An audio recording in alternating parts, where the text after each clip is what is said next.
네, 오늘 함께 읽을 말씀 마태복음 20장 1절부터 10절의 말씀을 변재현 집사님 음성을 통해 듣도록 하겠습니다. 천국은 마치 품꾼을 얻어 포도원에 들여보내려고 이른 아침에 나간 집주인과 같으니 그가 하루 한 데나리온씩 품꾼들과 약속하여 포도원에 들여보내고 또 제3시에 나가보니 장터에 놀고 서 있는 사람들이 또 있는지라. 그들에게 이르되 너희도 포도원에 들어가라. 내가 너희에게 상당하게 주리라 하니 그들이 가고 제6시와 제9시에 또 나가 그와 같이 하고 제11시에도 나가보니 서 있는 사람들이 또 있는지라. 이르되 너희는 어찌하여 종일토록 놀고 여기 서 있느냐. 이르되 우리를 품꾼으로 쓰는 이가 없음이니이다. 이르되 너희도 포도원에 들어가라 하니라. 저물매 포도원 주인이 청지기에게 이르되 품꾼들을 불러 나중 온 자로부터 시작하여 먼저 온 자까지 삭슬 주라 하니 제11시에 온 자들이 와서 한 데나리온씩을 받거늘 먼저 온 자들이 와서 더 받을 줄 알았더니 그들도 한 데나리온씩 받은지라. 아멘. 예수님은 깍두기를 좋아하셨습니다. 분명히 깍두기를 좋아하셨습니다. 예수님은 2000년 전에 이 땅에 오셨던 분이시지만 저와 여러분들이 설렁탕 국물에 얹어서 먹는 그 빨간 깍두기는 아닐 거고요. 그런데도 불구하고 분명히 방금 읽은 마태복음 20장 본문은 깍두기에 관한 본문입니다. 어떤 깍두기인가? 머리를 바싹 깎고 90도 인사하는 조폭 깍두기는 아니고요. 우리 동네 골목에 있는 깍두기입니다. 우리가 어렸을 때에 골목에서 친구들과 놀 때에 부모님은 나가서 일하시느라 어린 동생을 데리고 친구들과 노는 시간이 있었을 것입니다. 나가서 축구를 하던 야구를 하던 술래잡기를 하던 고무줄 놀이를 하던 나이 어린 동생은 이 편에도 끼기 어렵고 저 편에도 끼기 어려운 골칫덩어리처럼 여겨졌을 것입니다. 그런 존재들을 분명히 곱살이라고도 부르지만 깍두기로 불렀습니다.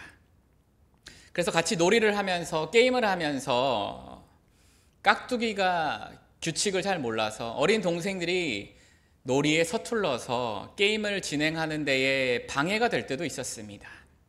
그런데 그때에도 깍두기를 혼내지는 않았습니다. 순간적으로 놀이에 방해가 되니까 혼내고 싶어도 뭐라고 하려고 치면 옆에서 이야기합니다. 야, 냅둬, 쟤는 깍두기잖아 라는 말 한마디면 우리는 혼내려던 동생을 멈추고 그냥 넘어가곤 했습니다. 4년 전에 나와서 히트했던 넷플릭스의 드라마 오징어 게임을 보면 이 깍두기에 대한 내용이 나오는데요. 우리 동네에 있었던 골목에 있었던 그 깍두기라는 문화가 드라마를 통해서 이제는 전 세계에 어렴풋이 전달이 되었습니다. 오늘 읽은 본문은 어떻습니까? 천국 하나님의 나라는 포도원에서 일하는 일꾼을 얻으려고 나아간 집주인과 같다라고 말씀하십니다. 쉽게 이야기하면 포도원에서 하루 동안 일할 일꾼을 얻으려고 인력사무소에 간 것입니다. 이른 아침 인력사무소에 가서 몇몇 품꾼들과 계약을 하고 그 일꾼들을 포도원으로 보냅니다. 하루 동안 일하고 받는 일당은 정확히 한 데나리온, 뭔가 고급 노동자가 아니라 숙련되지 않은 일반적인 노동자가 하루 동안 일하고 받는 일당은 한 데나리온입니다. 성경에는 두 가지 정도 화폐 단위가 나오는데 하나는 데나리온, 하나는 잘 아시는 달란트. 오늘 이제 초등부에서 달란트 시장을 지금 하고 있을 것 같은데 데나리온은 하루 일당이고 이 하루 일당이 6,000개가 모이면 6,000 데나리온이 곧 한 달란트입니다. 그래서 한 달란트는 숨만 쉬고 일해서 모아도 15년 이상 모아야 하는 돈이 한 달란트입니다. 그래서 우리 나중에 달란트 비율을 나중에 읽으시게 된다면 한 달란트 받은 자에 대해서 왜 한 달란트밖에 주님은 안 주셨을까? 불평하기 전에 그것이 매우 큰 돈이라는 사실을 우리가 자각해야 합니다. 자, 오늘 본문으로 돌아와서 근데도 포도원이 매우 넓습니다. 그래서 3절에 보니까요. 제3시, 오전 9시 정도를 말합니다. 오전 9시에 가서 포도원의 그 밭 주인은 사람들을 더 모읍니다. 그리고 계약을 하고 포도원의 노동 현장에 투입시킵니다. 그리고 4절에 보면 너희도 포도원에 들어가라. 내가 너희에게 상당하게 주리라 라는 구절이 있는데요. 상당하게 라는 표현은 많이 아쉬운 번역입니다. 원문 성경에 보면 디카이온, 디카이오스라는 단어는요, 의로운, 정의로운, 아까 우리 임팩트 찬양팀이랑 찬양하신 가사 중에 나의 의로움이 되신 예수라고 할 때 그 의로움이 바로 디카이온인데요. 그래서 4절에 다시 이 디카이온을 번역해 보자면 의로운, 정당한, 공정한 값을 내가 치러주겠다라는 약속이 더 나은 번역이라고 할 수 있겠습니다. 그리고 나서 제6시, 제9시, 제11시, 그러니까 12시, 오후 3시, 오후 5시에도 인력사무소에 가서 사람들을 더 구해서 포도원으로 보내십니다. 이제 해가 져서 6시나 7시쯤에 일꾼 한 사람당 약속한 일당을 받아가기 시작합니다. 그런데 오후 5시에 와서 고작 1시간 정도 일한 사람이 한 데나리온을 받아가는 것을 보고 먼저 일찍 와서 하루 종일 일한 사람이 주인에게 따지기 시작합니다. 저 1시간 일한 사람이 한 데나리온을 받는데 왜 땡볕에서 8시간, 9시간 고생한 우리도 똑같은 삭스를 받습니까? 1시간 일한 사람과 8시간 일한 사람의 일당이 같을 수 없다는 것입니다. 그랬더니 포도원 주인은 말합니다. 약속한 대로 계약한 금액 한 데나리온 그대로 주었으니 내 몫을 가지고 가고 저 1시간 일한 사람에게 한 데나리온을 주는 것이 곧 내 뜻이다. 그리고 나서 16절이 예수님의 결론입니다. 이와 같이 나중된 자로서 먼저 되고 먼저 된 자로서 나중되리라. 우리가 익숙한 자본주의 관점에서는 너무나 불공평합니다. 땡볕에 포도밭에서 일하는데 어찌 1시간 일한 사람과 8시간 일한 사람이 같은 대우를 받을까? 예수님이 공산주의자입니까? 그렇지는 않은 것 같습니다. 만약 예수님이 공산주의를 이 땅에 심으려고 오셨다면 일단 포도원의 주인이 따로 있지 않을 것이고요. 포도원의 주인을 쫓아내고 포도원을 공동소유라고 하셨을 것 같습니다. 그런데 예수님은 1시간 일한 사람이 한 데나리온 받아가는 것이 주님의 뜻이라고 말씀하십니다. 먼저 도입부에 말씀드렸던 깍두기 기억나십니까? 포도원에 일한 시간을 따지기 전에 예수님께서는 그 인력사무소에서의 상황을 말씀하고 계신 겁니다. 그 인력사무소에서 일은 하고 싶지만 불러주는 이가 없는 계속 대기만 했던 이 깍두기들을 부르신 겁니다. 인력사무소 현장 용어로 대마찌라고 한다고 하더라고요. 일감을 받으려고 새벽 3시, 4시, 5시에 어두울 때 인력사무소에 나갔는데 그냥 자기를 불러줄 때까지 할 일 없이 기다릴 수밖에 없는 그런 상황입니다. 그러다가 건설 현장에서 일거리가 생각보다 많지 않아서 또는 갑자기 비가 와서 그러면 인력사무소에는 일감을 못 받고 허탕치는 사람들이 생겨납니다. 그 사람들을 두고 대마 맞았다, 대마찌 당했다, 대마찌가 났다 라고 표현을 한다고 합니다. 그렇다면 누가 주로 대마찌를 당하겠습니까? 깍두기들 아니겠습니까? 젊고 빠릿빠릿하고 일 잘하게 생긴 사람들부터 대체로 현장에 먼저 투입됩니다. 대신 뭔가 어리숙해 보이고 아마 몸이 좀 시원치 않거나 일당 100이 아니라 1인분도 못하는 사람들을 보고서는 이 사람들은 아마도 끝까지 인력사무소에 대기하고 있었을 것 같습니다. 이 사람들은, 이 깍두기들은 게을러서 놀고 있었던 게 아니라 일하고 싶은데 대마를 맞은 것입니다. 그런데 예수님은 포도원에 이 모든 깍두기들을 초대하십니다. 그럼 처음부터 포도원에 일감이 이렇게 쌓여 있는데 계산을 잘못해서 나중에 급하게 부르신 걸까? 저는 아니라고 생각합니다. 예수님이 자유로운 시장과 효율성을 추구하는 시장 자유주의자였다면 예수님은 애초에 일을 더 잘하는 일꾼들을 야근을 시키고 추가 수당으로 야근 수당을 주셨을 겁니다. 반대로 공산주의자셨다면 포도원의 주인이 없었을 것입니다. 오히려 예수님은 이 품꾼의 비유를 통해 세상의 질서로는 또는 정치 사상으로는 경제 이념으로는 절대 이해할 수 없는 하나님 나라, 천국에 대한 이야기를 하고 계십니다.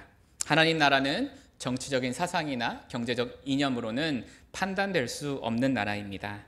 오늘 읽으신 마태복음 20장 다음에 나오는 마태복음 21장에는요, 우리가 잘 아는 아버지의 재산을 미리 증여받아서 밖에 가서 탕진하고 빈손으로 돌아온 탕자의 비유가 나옵니다. 그 탕자조차도 귀하게 여기는 곳이 하나님 나라다. 또 앞으로 조금 더 넘기면 마태복음 18장, 기회가 되신다면 한번 읽어보시면 좋을 것 같습니다. 비유들이 굉장히 많이 등장하는데요. 천국은 예수님의 무릎에 앉은 이 어린아이와 같은 자의 것이 하나님 나라다. 천국은 양이 100마리 있지만 내 옆에 있는 99마리의 양 대신에 길을 잃은 한 마리의 양 때문에 수고하고 가서 찾으러 가는 것이 바로 하나님 나라다. 반면에 세상은 어떻습니까? 늘 어리고 빠릿빠릿한 사람들의 노동력을 착취하고 그래서 사업을 확장해 갑니다. 회사는 성장하지만 직원들의 고용은 늘어나지 않습니다. 이번 주에 보니까 뉴스에서 대학 졸업자보다 중학교 졸업한 사람들의 취업률이 더 높다라는 뉴스도 있더라고요. 일명 고용 없는 성장의 시대를 우리가 20년 이상 지금 대한민국에서 경험하고 있습니다. 또한 노동을 통해서 버는 노동소득보다 자본이 자본을 버는 속도가 훨씬 빠른 그런 세상을 살면서 포도원의 이 비유를 이해하기가 쉽지 않을 것입니다. 부자들이 더 부자가 돼서 낙수 효과가 일어난다. 낙수 효과를 진리로 여기는 시장 자유주의자들의 눈으로 보면 이 포도원은 너무 공산주의처럼 보입니다. 반면에 공산주의자들이 보기에는 포도원 주인을 얼른 쫓아내고 싶을 것입니다. 저 일꾼들은 분명히 착취를 당했을 거야. 쫓아내고 공동소유로 하자. 그런 법과 제도를 만들자라고 할지도 모릅니다. 그런데 하나님 나라는 일찍 온 사람에게도 늦게 온 깍두기에게도 은혜로 임하는 나라입니다. 하나님 나라는 시장주의자나 공산주의자들의 논리와는 비교할 수 없는 나라가 하나님 나라입니다. 심지도 않고 거두지도 않고 모으지도 않는 공중에 나는 새를 보라. 그런 새도 먹이시는 하나님은 인간이라면 누구나 존엄성을 가지고 살아갈 수 있도록 당장에 일용할 양식, 내일에 먹을 양식, 먹고 사는 문제 때문에 고통받지 않도록 하실 것입니다. 지금 이 우리가 살아가는 세상이 아무리 탐욕으로 가득 차 있어도 분명히 내버려 두지 않으실 것입니다. 하나님 나라는 또한 먼저 온 자가 생색내지 않는 나라입니다. 저 늦게 온 사람들에게는 분명히 이유가 있겠구나. 저 사람들은 땡자땡자 놀다가 이제야 온 것이 아니라 몸이 시원치 않아서 늦게 온 이유가 있었구나. 헤아릴 줄 아는 사람들의 나라가 하나님 나라입니다. 우리 또 익숙한 격언이 있죠. 개천에서 용났다. 만일 누군가의 모습에서 개천에서 용났다는 모습이 보이신다면 우리는 가서 얼른 세수하고 눈을 씻고 다시 보아야 합니다. 그러면 그 사람 주위에서 보이지 않았던 여러 도움의 손길들이 보이기 시작할 겁니다. 하나님의 손길이 그 사람을 여기까지 오게 한 것입니다. 포도원에 빨리 투입된 일꾼들은 건강한 몸을 물려받았습니다. 적절한 가정교육과 노동교육을 받았습니다. 먼저 도착할 수 있도록 이동수단도 은혜로 받았습니다. 자수성가라는 개념, 개천에서 용났다라는 개념은 하나님 나라 시민에는 절대 어울리지 않는 개념입니다.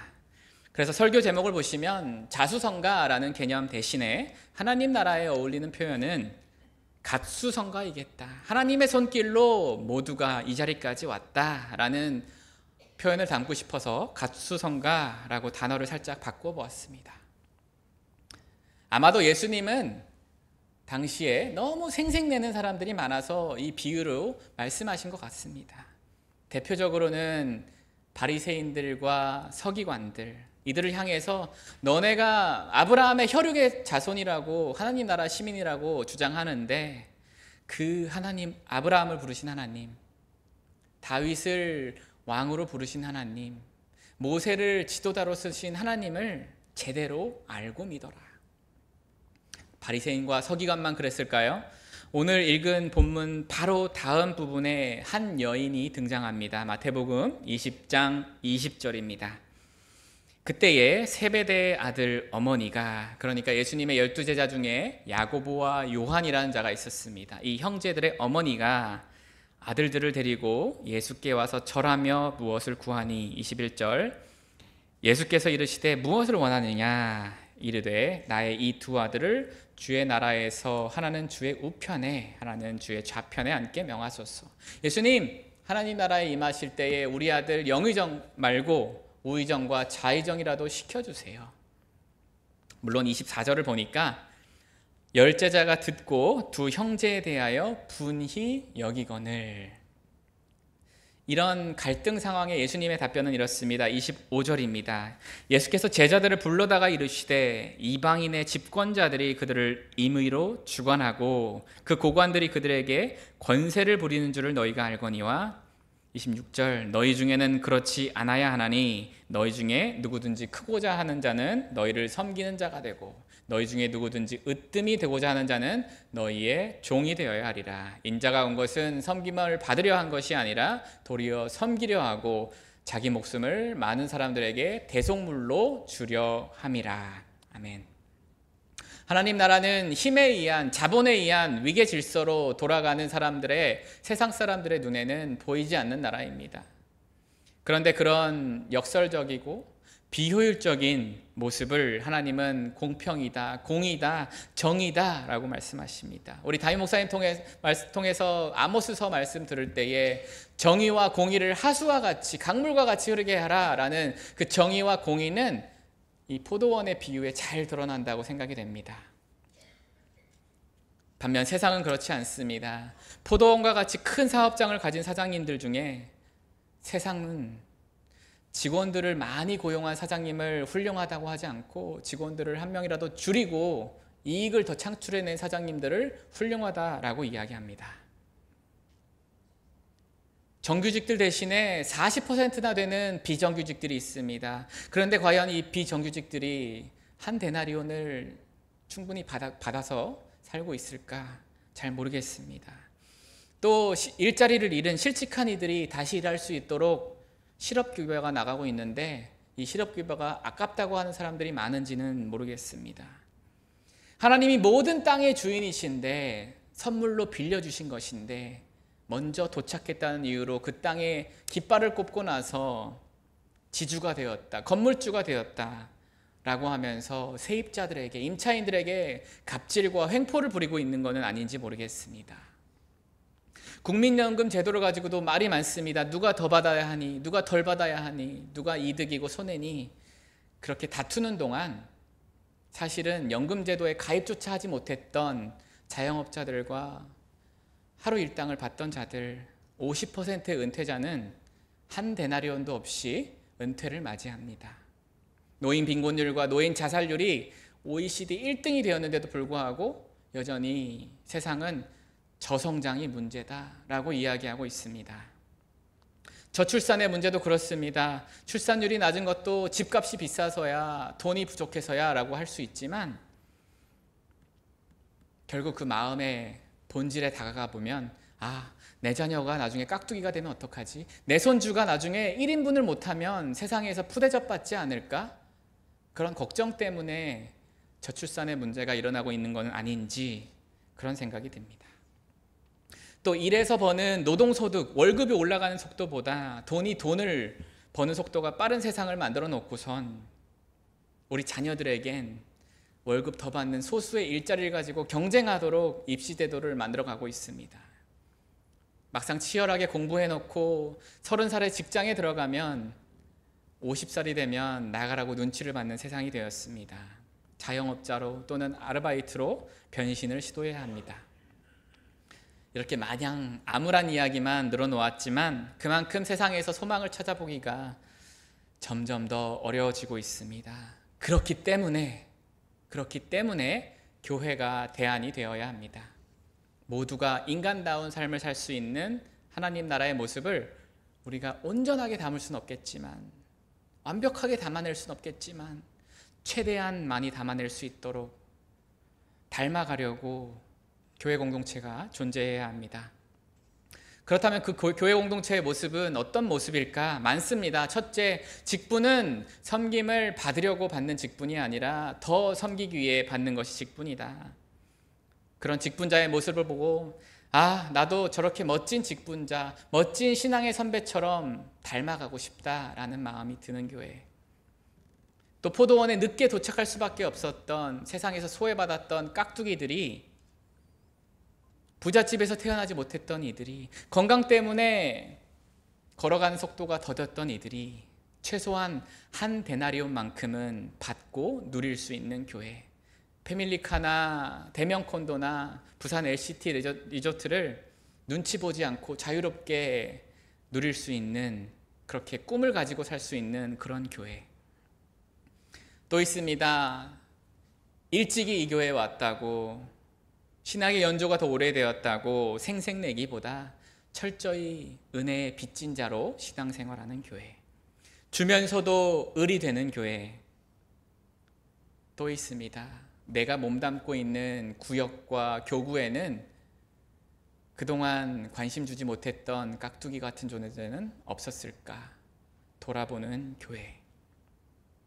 예수님이 이 땅에 오셨을 때에 종말이 일어나지 않고 역사를 종결시키지 않고 성령님을 통해서 이런 공동체를 만들어 가도록 승천하시면서 숙제를 주신 겁니다.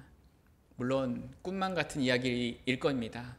그래, 설교자는 그렇게 말할 수 있지, 이상을 이야기할 수 있지, 2040년에는 그렇게 될지도 모르겠지 라고 생각이 들 수 있습니다. 그런데 우리 구약 성경에 보면 희년이라고 있습니다. 희년. 매 7년마다 돌아오는 이 희년에는요, 어쩔 수 없이 다른 사람의 종이 되었던 사람들이 풀려나는 해가 바로 희년입니다. 그동안 너무 많아서 갚을 수 없었던, 감당할 수 없었던 빚이 탕감되는 해가 바로 희년입니다.